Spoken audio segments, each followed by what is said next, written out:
There is something magical about coming across a gorgeous garden. When you can create a border or a bed with colorful flowers, trees, and shrubs, it becomes your own personal paradise. Hi, I'm Chris. I garden in Zone 4 in the upper Midwest. I've been gardening for more than 40 years. If you are interested in getting maximum color in your garden, whether or not you're in Zone 4, you could apply these type of rules to help you achieve it in your location as well.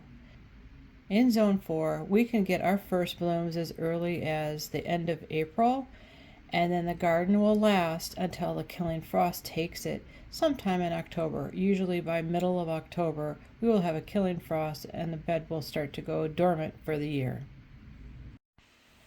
In this video, I'll be showing my technique to get the best color in your garden all year long.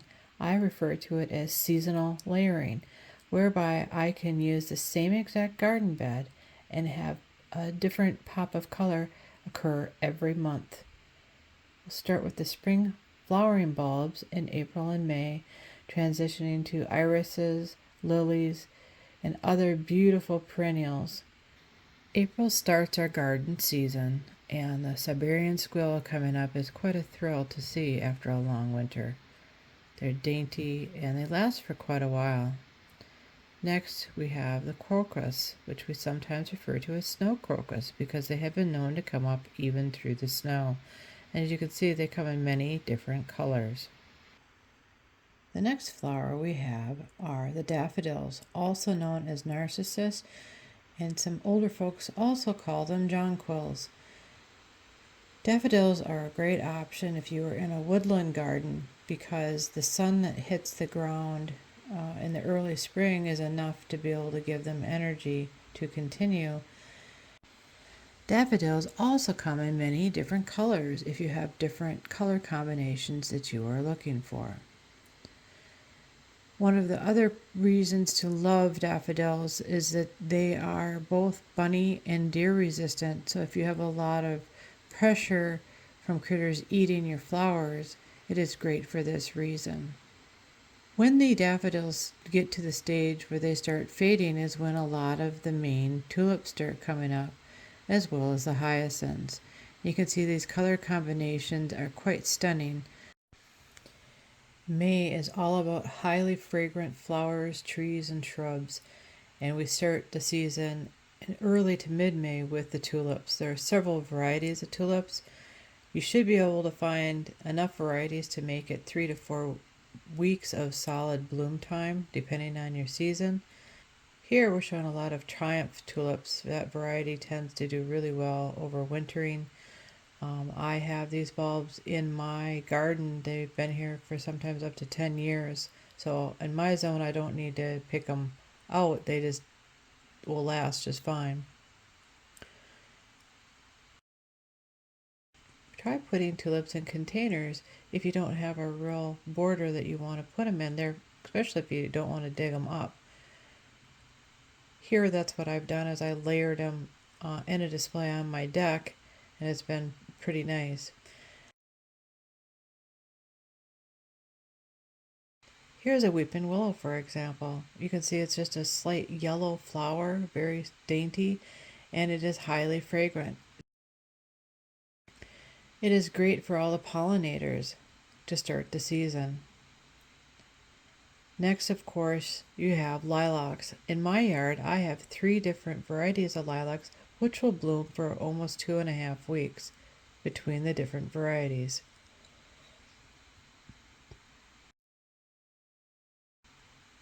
And then, of course, you have your flowering fruit trees. This is an actual apple tree, but you can have just flowering crab apples if you'd like. Highly fragrant, usually by mid to the last week of May. At the very end of the tulip season, we have grape hyacinths that come up, and they are also highly fragrant. Don't forget to add climbing vines to your list of plants, as well as woodland flowers like these columbine. And the alliums, of course, are the very last to bloom for my spring bulbs.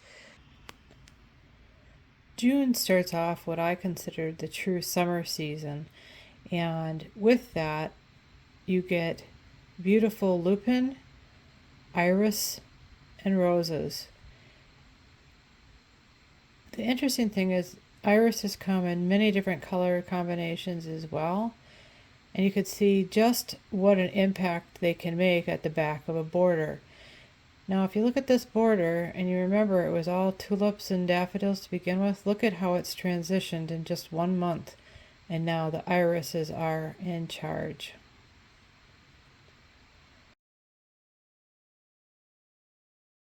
As June continues on, we get more varieties of clematis blooming. This one is called Rebecca, and it's a beautiful red color. We also have very fragrant peonies, which come in many different color combinations as well, and they can bloom at different times. You could get a couple weeks worth of bloom on the peony, which is also good for cut flower. And who can forget the roses? Any color combination and you're good to go. I find that the newer varieties will bloom longer, but the peak is usually still in June, mid to late June.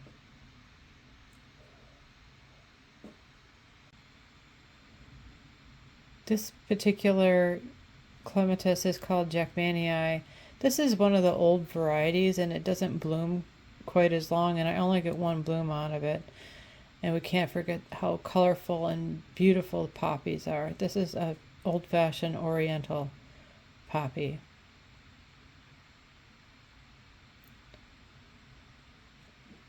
The newer variety of roses will last all the way up until frost.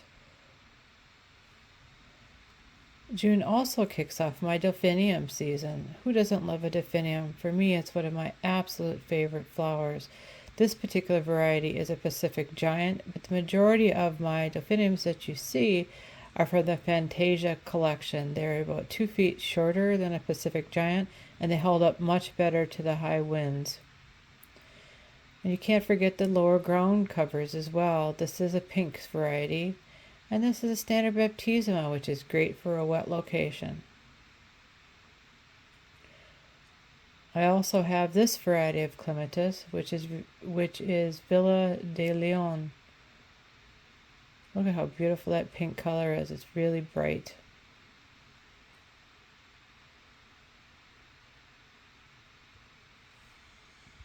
July really marks early summer for me, and it's also the peak color in my gardens, where my gardens are transitioning from late spring to early summer, and the heat comes on and so does the color. With this, the warm weather flowers come, such as the lavender you can see here. This variety lavender is my absolute favorite. This is true blue lavender. I've grown several other types of lavender in the past, but this one will bloom all the way from 4th of July until frost takes it in October. A great variety for a long bloom flower in your garden. Here again we have another variety of clematis. This variety is called Fireworks, appropriately named for my zone as it starts blooming around the 4th of July. As the heat continues, the irises have finished blooming, and now the lilies have taken over as the showstopper in my garden. I have many different colors and varieties of lilies. They too will bloom for up to 2 weeks.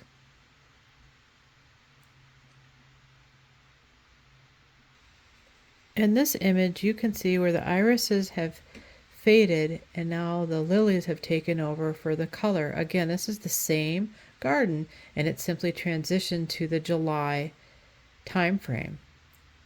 And even in the background, you can see the hydrangeas starting up by my house. That variety is Annabelle.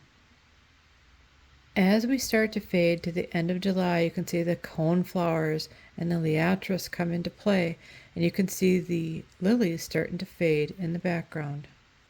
Also, you can see the bee balm is blooming here, which is just a really bright combination of color. Here is a shot that shows the garden at the very end of July, right before we're transitioning into August.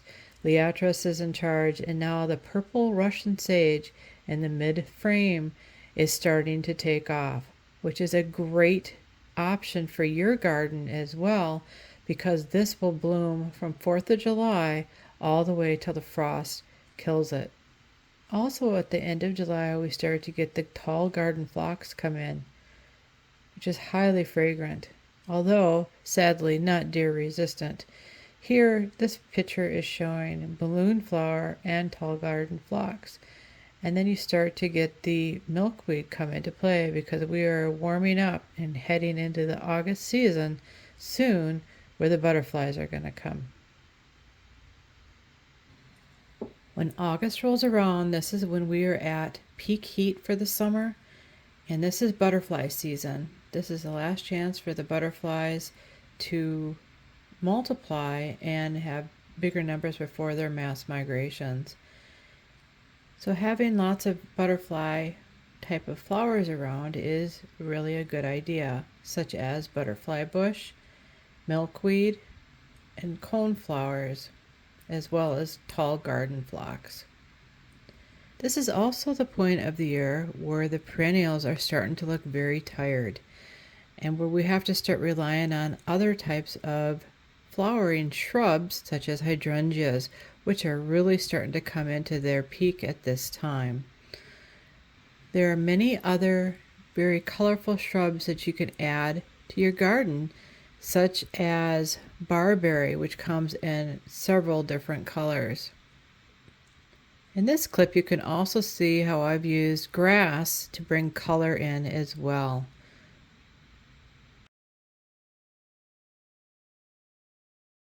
We cannot forget that when our gardens start to look tired and dated, that this is the time when having annuals in the garden or in containers in the garden really help to carry it through to the end. This is where you use dahlias, for example, to help bridge the gap between the seasons. We are now getting very close to the end of season, as it's always possible to have an early frost and the garden to be done as early as the second week of September. Please let me know what zone you are in and which of these layering for the season you're doing in your garden to maximize the amount of color you can get. If you found this video helpful, please give us a thumbs up so YouTube knows to share this content with others. Also consider subscribing so you don't miss any of our other great videos. If you like garden tours, check this playlist next. Thanks for stopping by. Have a great day.